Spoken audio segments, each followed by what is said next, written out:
महाराष्ट्र खासगी विद्यापीठ विधेयक 2023 आज विधान परिषदेत संमत करण्यात आलं। राज्यातल्या स्वयंअर्थसहाय्यित खासगी विद्यापीठांशी संबंधित कायद्याचं एकत्रीकरण करण्याची तरतूद या विधेयकात आहे।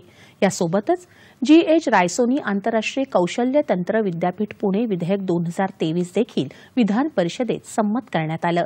ही दोन्ही विधेयकं विधानसभेनं यापूर्वीच मंजूर केली आहेत।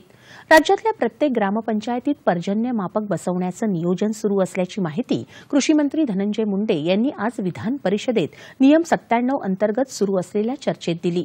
शेतकऱ्यांचे श्रम कमी करण्यासाठी राज्यात ड्रोन मिशन राबवलं जाणार असल्याचंही त्यांनी यावेळी सांगितलं। मराठवाड्यातल्या जायकवाडी प्रकल्पाच्या ऊर्ध्व भागातल्या धरणातून छत्रपती संभाजीनगर आणि जालना जिल्ह्यातल्या गावांना पाणी पुरवलं जात असून मराठवाड्याचं पाणी मराठवाड्यालाच द्यायचं अशी सरकारची ठाम भूमिका असल्याचं उपमुख्यमंत्री देवेंद्र फडणवीस यांनी आज विधान परिषदेत स्पष्ट केलं। इंद्रायणीला प्रदूषणमुक्त करण्यासाठी एकत्रित प्रकल्प राबवला जाणार असून त्यासाठी अमृत योजनेतून 772 कोटींचा प्रस्ताव सादर केला जाणार आहे अशी माहिती मंत्री दीपक केसरकर यांनी विधान परिषदेत दिली। येत्या मंगळवारी पुण्यात संबंधित यंत्रणांची एकत्रित बैठक घेतली जाईल असंही त्यांनी सांगितलं। शेतकऱ्यांची फसवणूक प्रकरणी वर्धा जिल्ह्यातील विदर्भ अॅग्रो सोल्युशन कंपनीवर गुन्हे दाखल करण्याचे तत्काळ निर्देश देण्यात येतील आणि संबंधित कंपनीविरुद्ध कारवाई केली जाईल अशी माहिती अब्दुल सत्तार यांनी विधान परिषदेत दिली।